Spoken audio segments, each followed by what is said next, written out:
For today's class discussion, we're wrapping up Nancy Isenberg's book, White Trash, by summarizing the epilogue. We'll reflect on the impact of the book by sharing what we learned, the ways in which we relate to the history as white Southerners, and how it's changed our politics, if at all. I want to remind listeners that this book was published in 2015. So if you're wondering, where's the Trump analysis going to come in, that's why. He was not yet part of the conversation, I guess you could say. And so with that, we'll go ahead and get started reading on the epilogue. John?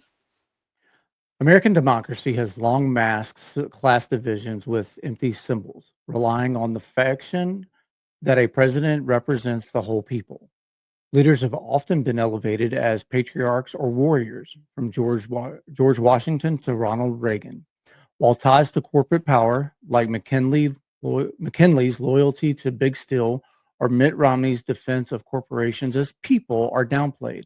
Such theatrics create a false sense of unity while concealing the enduring reality of poverty.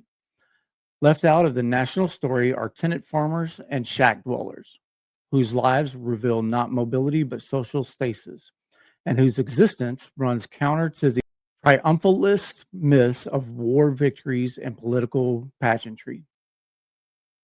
Class in America has always been defined not just economically, but physically and culturally, with poor whites marked as dirty, unworthy, and disposable. Employment myths conceal the reality of a, quote, reserve army of the poor, forced into the hardest, lowest paid work, while resentment is manipulated to reinforce racial hierarchies, as Lyndon Johnson once noted. Across centuries, the white underclass has been labeled with an evolving lexicon of slurs. Waste people, offscourings, lubbers, bog trotters, rascals, rubbish, squatters, crackers, clay eaters, tackies, mudsills, scalawags, briar hoppers, hillbillies, lowdowners, white N-words, degenerates, white trash, rednecks, trailer trash, and swamp people. These names depict them as slothful, rootless, physically scarred, and even defective, as though poverty were bred into their bodies. Such language has served to naturalize inequality and justify their exclusion, embedding class separation at the very core of American political and social life. Okay, so what did you learn, John, from reading this book? Oh, wow. I think one of the things that again, and I know I've talked about this before, but one of the things that just I keep going back to is the mythology of this country, the propaganda that's been used um, to create a connection to a nation that didn't really care about anyone other than the elites. Um, Poor white people have been pawns in this war that we, more times than not, didn't realize we were a part of. We were brought in back in early colonial days to shield elite people from a large group of enslaved Black people. We've recently been brought in to protect the elites of the Epstein class. And they've separated us on all those things we talked about earlier.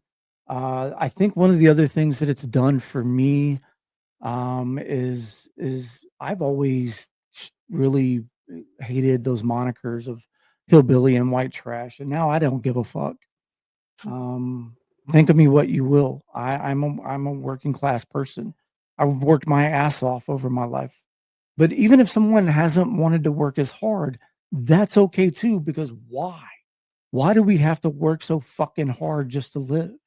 Why do we have to trade the most valuable commodity that every one of us has, and that's time, for the things that they think we should trade it for to be able to breathe, to be able to just sustain a decent life? You know what I mean? I got to trade time away from my wife, away from my boys, or have had to do that in order to try to give them a good life. And it blows me away that that so many of us have been conditioned to chase that. Yeah. Yeah, that's something I think about all the time is why we as a culture just accept that productivity is like the only marker of our value in the world. I'll never understand that, and it's something that you hear like a lot when you talk to, I guess, people that lean more right, is like you'll often hear them say things like, well, I can't fault him for making a lot of money. That means he worked, he earned it, or she earned it, or whoever, and it's like there's this But obsession God, I get with so pissed like, off at that.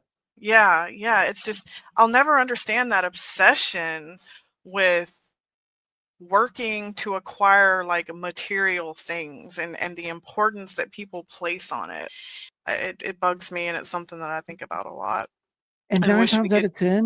9 times out of 10, they didn't actually fucking earn it. Oh yeah. Oh Most of yeah. them have gotten it from their parents. Yeah. It's so puzzling the way people just think elites somehow earned where they're at, and it's just yeah. All it takes is just the slightest little bit of like digging in to find out that no, the vast majority of them did not. So anyway, so for me, I think my main takeaways from this book is that, or what I learned is that it's actually okay to care about the well-being of poor white people. I know that's hard to do, um, given the bigotry that often accompanies poverty, because of class. But at some point, we've got to rise above, and because if we just keep it, exclusively focused on race as a way to improve society, we're just trapping ourselves into um, no real change, no real progress at all, because we're going to all be too busy in our corners screaming at each other. So somebody's got to rise above at some point.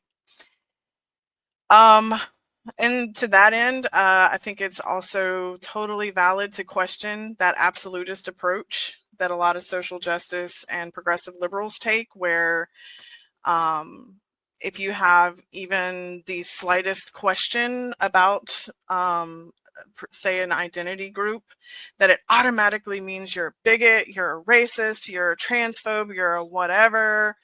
That in itself is a very classist view to take, because you have no idea where these people are coming from, especially if it is a poor white person.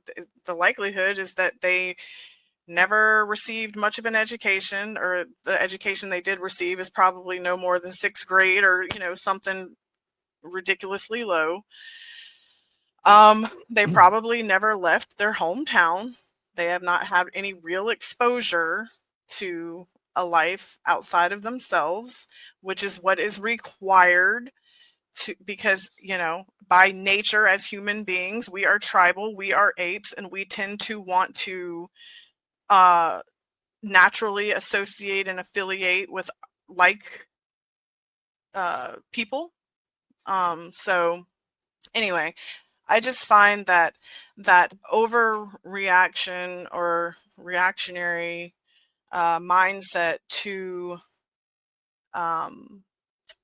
poor white folks can be a sign of classism in itself. So and I think it's pretty obvious at this point that moral scolding about your superiority to ignorant people is not helpful. And radicalization and cult experts will tell you that you're never going to reach people by treating them that way.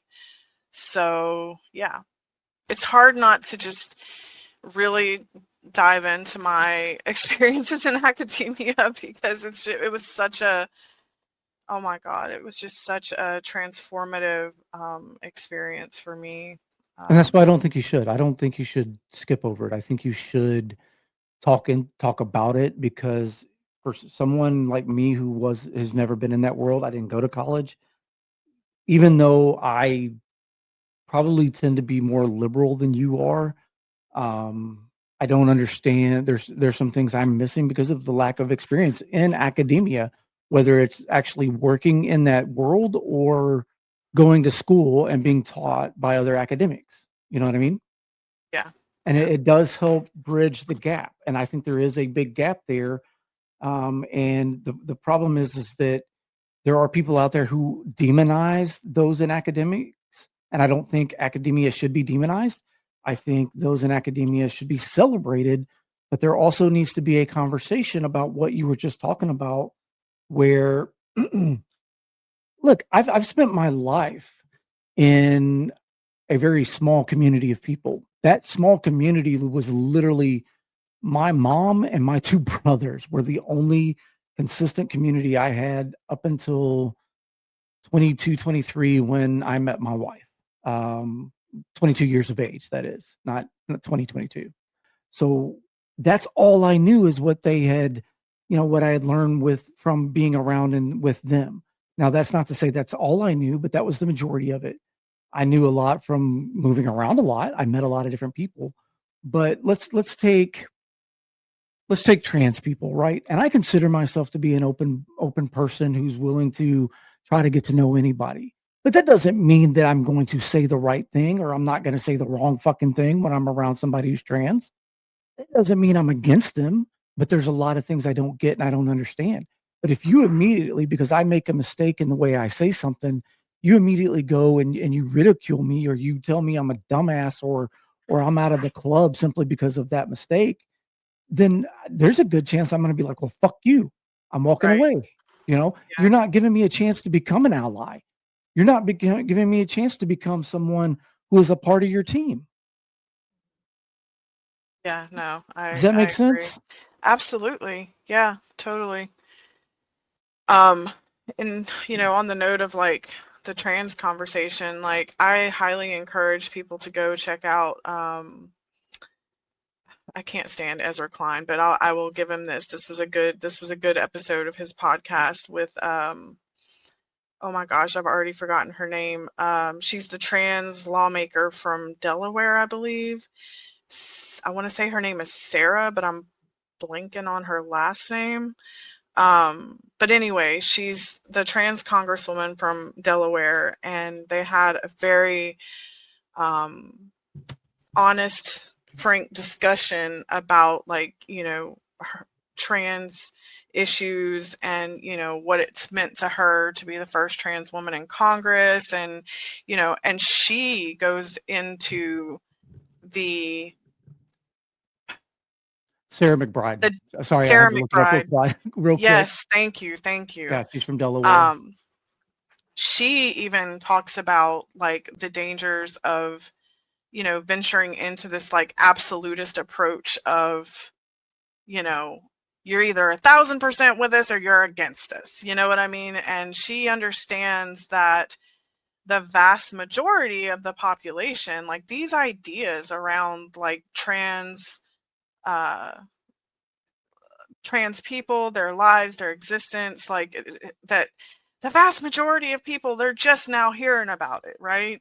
And Yeah, she understands that it's a new thing and you're not going to win people over if you don't allow room for conversation and questions to be asked, right? yep. And so anyway, I just very much appreciated her conversation and her grace and her willingness to just open up the floor and allow for conversation and dialogue to take place. Good faith, of course. There are bad faith people out there, bad faith actors that will, you know, just totally do everything they can to destroy, trans people and all that stuff. But good faith actors, absolutely. And thank you, Sarah McBride, for that podcast. I hope everyone goes and checks it out. I will link to it in the description. Um, and so other things I learned are that there are scholars on the left who can critique the current social justice strategies, and they're actually not white. In fact, none of them that I've found are white. So, yeah, I think that's another issue or area that deserves um, a larger discussion, an open floor to discuss, for example, like DEI. I mean, it's again, it's not, these issues are not black and white. And to me, that's kind of the irony of the whole thing is like, the left is all about, smashing all these binaries and ending them all. Yet in practice, like, it becomes very binary. You know what I mean? It's like you're either with us or you're against us. Yeah. You're either in the club or you're out of the club. Like it's crazy. It just, to me, it just doesn't make any sense.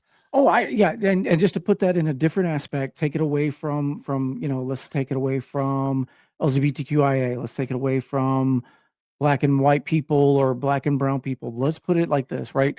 So I've been following a lot of people on the left on TikTok recently, and I came across a guy not long ago from Alabama. His handle on TikTok is Alabama Fella, and he mentioned the DSA. DSA is Democratic Socialist of America.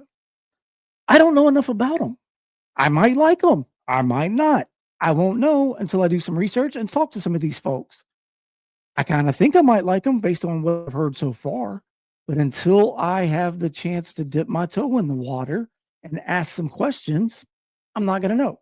But if somebody on that side of it says, hey, you're either all in with DSA or you're all out with DSA, then more than likely I'm going to end up being fucking all out. And you're not giving me a chance to find out. Yeah, yeah. And there is, I'm sorry to say it, but there is like a segment of the left, the very broad left. And I just, side note, I want to say that that's something that I hope you and I can accomplish, John, and that is anyone who listens to this to see just how diverse the left is, just how, like, what a diversity of thought exists, right? And so the media tries to really like dumb it down into something that, like, it's this very radical, group think that happens, and it's not like Yeah. that at all. In reality, it's not. We're all different. We all come to it with different viewpoints and life experience and whatever. So I really hope that that's something that people can take away from our podcast, is that, you know, we're all different. It's not about just this hyper partisan like way of seeing things. But anyway, so I think that's all that I want to share about what I personally took away from this book. John, I'm curious, in what ways do you relate to the history as white Southerners? Man, well, I think the easiest thing for me to talk about there is that we were always, if you're basing it on the American economic pyramid of, lower, middle, and upper class, I think you could break that down and go in and look even at larger subgroups inside that. And, from the time that I can remember being a kid, roughly, excuse me, I think roughly 79 to 80, somewhere in there. When my kid brother was born, we were in Texas. We had just moved from Mississippi to Texas. We were, God, we were at best on the poor side. We were lower class.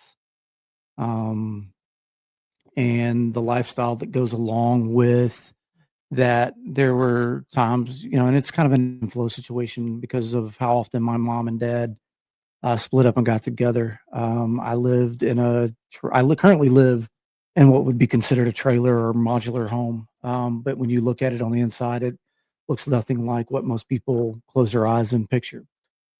But there was a time when my mom and dad had split up, and we lived in Texas, and I lived in a trailer that literally had holes in the floor.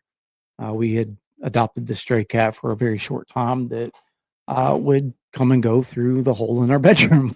Um, Oh, yeah, right. And I was embarrassed as fuck of that growing up, and I didn't like talk about it. for a long time, I wouldn't even consider moving into a trailer because of the stigma that I had in my head, of being that it represented being poor. And if if you ever showed up at my property now, you would be like, this motherfucker is a hillbilly. He's poor white trash. And at this point, I no longer care. If you're going to judge me over it, you're not somebody I need in my life. Like I Um, told you, just wait till you see my place, dude. but I think it's, that's where I would say I'd relate, is just that that's how I grew up. Um, I've been called many of those things, mostly by other white kids. Growing up, I did spend, I don't know why, but at an early age, I started like paying attention to the whole black and white thing of our society. And I just started paying attention to a lot of differences. And uh, I spent roughly 2 years at a school where I was the minority. The majority of the kids in that school were African American. I was one of maybe 10 or 12 white kids in the school. Um, and I think I've talked about this in the past. Because I was poor growing up, other white kids who maybe were a little more affluent than me would make fun of me for anything and everything, from freckles to my last name to you name it. But the kids that I went to school with when I was in the predominantly black school, there were only a few things that they would make fun of me of, and shoes were one of them. Shoes were a big pride for that culture at that time, at least the kids I was around. So that was like one of the few things they made fun of me for. Otherwise, it was, they were easy to get along with, and they weren't, I guess mean is the way to put it. You hear everybody say, "Well, kids are mean," and most of the African American kids that I met weren't. And that leads me to a story that um, the school was known, and of course, this is junior high, was known to have had two, I guess, gangs, if you will. I don't know if you'd really call them gangs or not, but that's what everybody said. And there was this one kid that was part of the gang, and I bumped into him in the hallway. And these were packed hallways, right? And it was a shoulder check. It was unintentional, but because of how crowded it was. And he's like, "That's your first warning. You get 3 strikes, and then you're out." And I was like, "Fuck." Um, and then a month or so later, bumped into him again. And he's like, "That's two." And man, all I could do is just be like, I stressed the hell out of it. Well, then one day I was sitting outside of lunch, and at the time I was getting free lunch, or reduced lunch or something. But for whatever reason, I'd already used up somehow the reduced lunch privilege that I had, and so I could not eat, and I didn't bring lunch with me. And he happened to be outside, and he looked at me and goes, "Why are you out here? Why aren't you in there eating?" And I said, "Because I can't. I don't remember exactly what I said, but my reduced lunch is already out." And he looks and he goes, "So you're like us?" I'm like, "Well, I don't understand. What do you mean?" He's like, "So you're poor?" And I was like, "Yeah, we don't have a lot of money." And he goes, "All right, then." He's like, "You start fresh. No strikes against you." And I don't think I ever bumped into him again throughout the rest of the school year, but nothing ever happened, because I was poor. You know what I mean? Yeah. So Wow. it's weird how that worked out. But yeah, I don't know if I've answered your questions, so to speak, but ultimately I've grown up poor white trash the entirety of my life. Yeah. No, yeah, that answers it.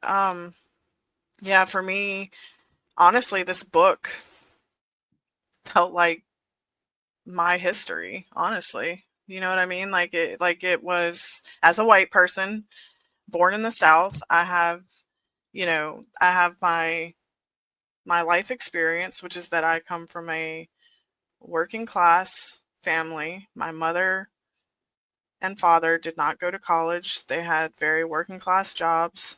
Um, but then I can look back also to my ancestry and know that this book is my history because, and on both levels of the class hierarchy, because, my dad's ancestry, they came from Acadia, right, in Canada. They got kicked out by the British, fuck the British, but anyway. Um, and they ended up in Louisiana. And from what I can tell doing my genealogy research, that side of the family, my father's line, seemed to do well once they got to Louisiana. Obviously, it was very hard, and they went through their own periods of history where they were discriminated against. But financially, they seemed to be okay.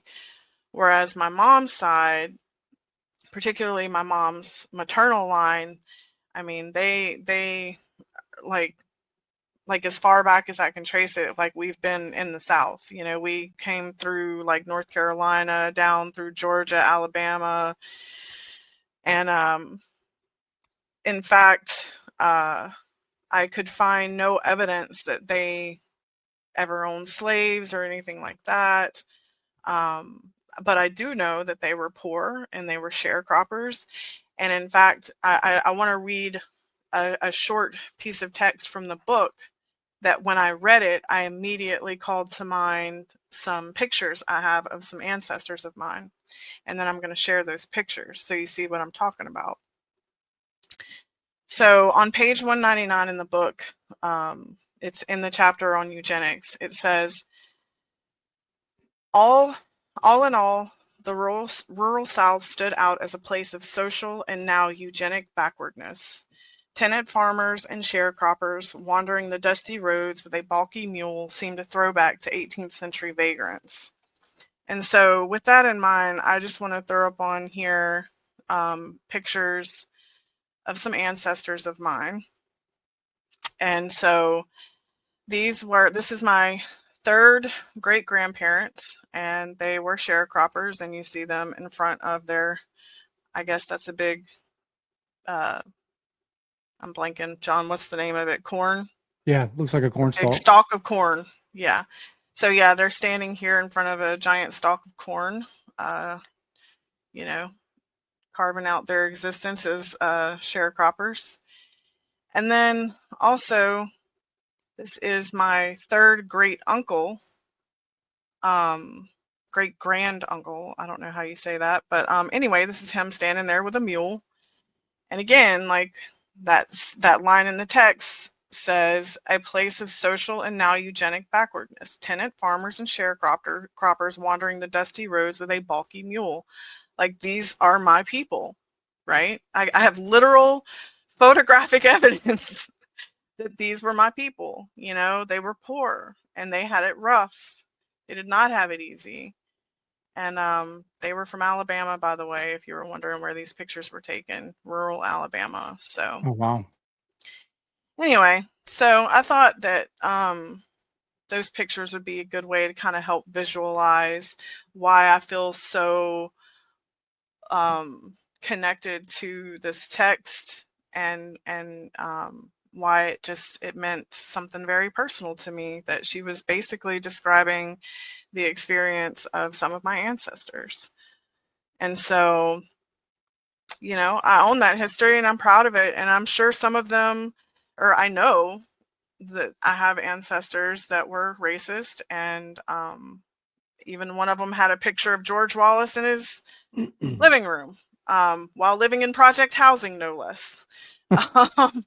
So yeah, that's just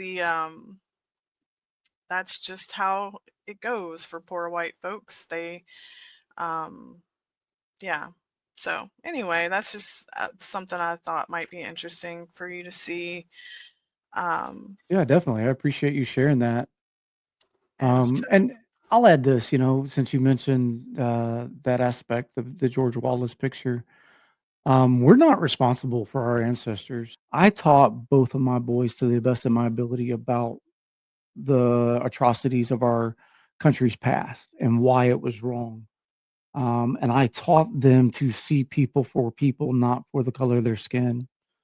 And I can promise you today, if you asked either one of my kids if they felt guilty about our history's past, or if they felt guilty about our as white people's history in relation to slavery, they're both going to look at you like you're a fucking idiot and tell you no.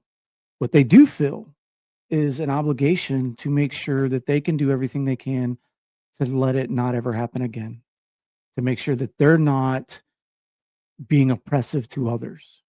All right, our next question, in reflecting on the book, is how have our politics changed? Did you want to go or? No, go ahead. Go first. I would say that my politics have changed, in that I now frame everything through an entirely class-conscious lens. Um, I definitely want to put more effort into listening and understanding others rather than assuming the worst about them, that they're bigots or whatever the case may be in the moment. And most of all, just recognizing that so often these political issues, these social issues are so complex, and we tend to just like reduce them down into these like black or white binary things, that are just not accurate. Humans are messy, they're complex, and I wish as a society, as a culture, that we would do better and just allow room for the nuance and the discussion often necessary when trying to wrestle with issues. So yeah, that's Agreed. that's basically that's basically how mine have changed. How about you? I don't know that necessarily they've changed a lot. I would say that a little more class focused than before. I can't say that by much. I think I was already leaning pretty heavily to being class focused. Um, so I can't say a lot has really changed. Um, I think again, if anything, it's opened my eyes to, like you and I talked about early on, the negative aspects of the DEI. If you're not careful with it, how it is actually a hindrance to true growth, as opposed to something that actually helps. And again, for me, it's kind of like the laws that are put into place for equal opportunity, equal housing. Those laws are put into place for a reason. They had to be put into place, but the problem there is then, is anything in society really changing? Or are you just still managing society through a bandage or a crutch, if you will? So I think if anything has changed, it's just that my perception on those aspects of our society have broadened.